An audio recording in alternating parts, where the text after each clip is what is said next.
Vous viendrez cogner à la porte du Québec en nous disant « Hey, là, Harper a voté une loi pour qu'on fasse cuire tous nos immigrants, mais là, on n'a plus de dépanneur, on peut-tu revenir au Québec? Bon, on vous laissera pas rentrer. Même si vous avez du sable bitumineux plein le cul, on va vous laisser l'autre bord de la rivière Outaouais, avec votre Toronto, votre Winnipeg, puis toutes vos astis de ville plate, où est-ce que les bars ferment à 4 heures de l'après-midi, puis où est-ce que les filles couchent pas avant le mariage. Ni après, d'ailleurs. »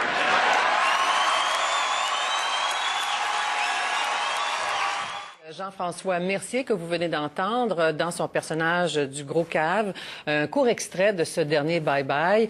Bye Bye qui, on le sait, se veut rassembleur d'année en année, mais qui cette année semble susciter un débat le plus virulent qu'à l'habitude. Normalement, c'est entre ceux qui ont aimé, qui ont détesté, mais cette fois-ci, est-ce à cause seulement d'Internet? Mais en tout cas, il a fait couler beaucoup d'encre, alors il a suscité beaucoup de réactions. Alors, on a voulu recevoir Jean-François Mercier, dans le fond, qui est en tout et en partie ciblé par ces critiques. Bonjour Jean-François Mercier. Bonjour. Vous avez sans doute lu comme moi toutes ces critiques. Je les ai tous lus. Je me suis imprégné de la haine de ceux qui ont détesté le Bye Bye. Ben, grossier, vulgaire, raciste, consternant. Enfin, la liste est longue. Êtes-vous surpris?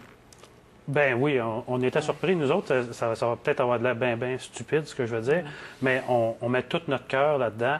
On travaille bien fort. On essaye de faire la meilleure émission possible pour que les gens s'amusent. On sait qu'il va y avoir des insatisfaits, mais on ne pensait pas que l'insatisfaction... Ceci étant dit, c'est pas l'unanimité côté insatisfaction, parce que moi, j'ai rarement reçu autant de emails pour me féliciter de ma performance. Il y a plein de emails qui ont été extrêmement positifs. J'en ai reçu vraiment beaucoup. Mais j'en ai reçu vraiment beaucoup aussi qui étaient extrêmement négatifs. Mais là, quand on dit négatif, là, c'est des gens qui étaient carrément outrés. Mais qu'est-ce que vous en faites de ceux-là? Est-ce que ça provoque chez vous ou dans les membres de votre équipe une certaine réflexion, notamment sur ceux qui ont vu, par exemple... Déçu de ça, c'est sûr qu'on n'est pas content de ça.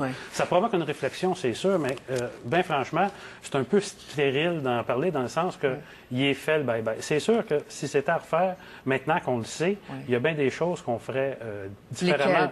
Notre but, c'était pas de choquer le monde. Ben, les lignes sur Nathalie Simard, ça a beaucoup choqué. À cause du conflit d'intérêts, parce que le couple Morissette-Cloutier semble être mal placé. Nous autres, on s'est posé la question. Ressortir cette histoire. On s'est dit, est-ce qu'on peut faire une revue d'année sans parler de Nathalie Simard? Et on est arrivé à la conclusion que non, on ne pouvait pas le faire. On l'a fait par intégrité.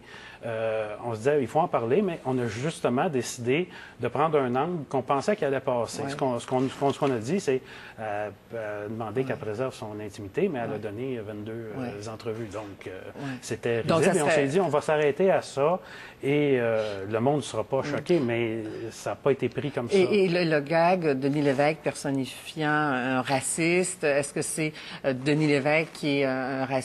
Est-ce que les propos racistes, c'est ce qui me fait le plus mal, parce que moi, je ne suis pas raciste.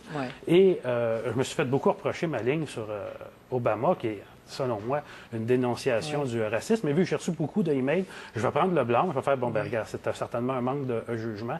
Peut-être que, aussi, la réflexion que je me pose, peut-être que mon personnage du Gros Cave, qu'en spectacle, ça marche au bout. Les gens qui viennent me voir, c'est ça qu'ils viennent voir, ils ont bien du fun à voir ça.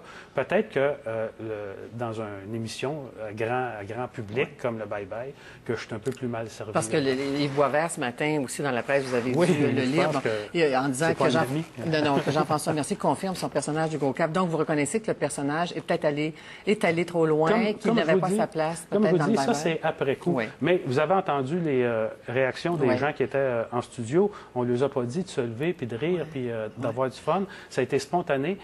Mon bout, ça a été un des bouts qui a eu le plus de réactions en public, et le monde s'amusait. Moi, là, quand j'ai fini le bye-bye... Est-ce que ça doit être le seul critère? Que quand des fois, on non, fait rire les gens, c'est pas le seul critère. C'est ça, c'est pas le seul critère. C'est sûr que moi, je fais un constat d'échec du bye-bye. Si on me le demande, c'est sûr que si on me l'offrait, mais je pense pas que ça va arriver, mais si on m'offrait de le refaire, je pense pas que j'accepterais. C'est sûr, c'est un constat d'échec, mais regardez avec quelle belle naïveté on a entrepris ça. Moi, je suis super content. On sort de scène.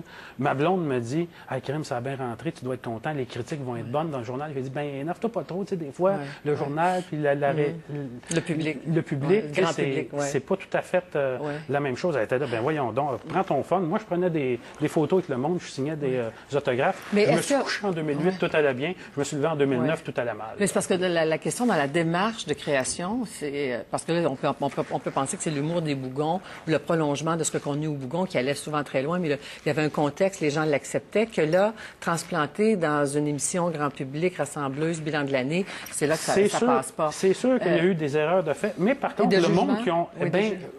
Oui, sûrement. Mais c'était pas de mauvaise foi. Je le reconnais. Oui, c'est pas normal que les gens soient si outrés après le bye-bye, et c'est pas le but qu'on recherchait. Ouais, mais parce que les gens se posent peut-être la question maintenant, on veut un humour audacieux, mais qu'est-ce qui est drôle, qu'est-ce qui est pas drôle quand on parle de cul, de ci, de ça, les scènes de Véronique ou de Julie Couillard sur la table. Il y a plusieurs scènes aussi qui peuvent être légitimement perçues comme grossières. Est-ce que on s'entend, par exemple, qu'une revue de l'année, un bye-bye, à quelque part, il faut que ça soit méchant et grinçant. Mais il faut être drôle aussi. Oui. Il faut être drôle. Alors, est-ce que si on est grossier et pas drôle... Il faudrait définir c'est quoi être drôle. Quand le monde rit dans le public, est-ce qu'on peut dire que c'est drôle? Et quand les gens rient, pour moi, c'est un peu ça, ma définition du drôle. Ça a l'air qu'il y a des gens qui n'ont vraiment pas ri. Et c'était pas le but.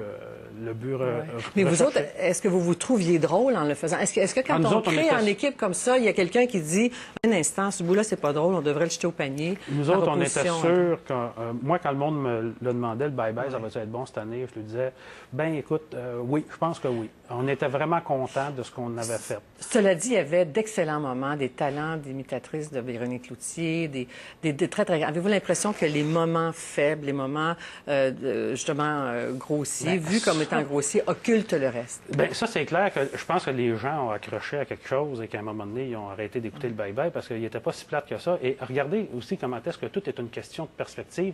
À un moment donné, je lisais 2 critiques de journalistes. Il y en a un qui faisait la liste de ses moments forts et de ses moments faibles. L'autre faisait la liste de ses moments forts et de ses moments faibles. Et c'était exactement l'inverse l'un de l'autre. Fait que finalement, si on met ces 2 critiques-là ensemble, soit que tout était parfait ou soit qu'il n'y avait rien de bon. Et parlons-en un instant du personnage du gros cave qui est enragé. Pourquoi c'est un personnage qui reflète quelque chose ou quelqu'un ou une réalité ici, dans notre univers? Bien, c'est un peu comme Elvis Gratton, qui est un beau personnage où Yvon Deschamps, il dit exactement le contraire de ce qu'il pense. Et on comprend bien le deuxième degré. Écoutez, peut-être que j'avais pas la notoriété pour être là, peut-être que j'avais pas ce qu'il faut pour faire ça, mais effectivement, il y a des affaires qui ont très, très mal passé.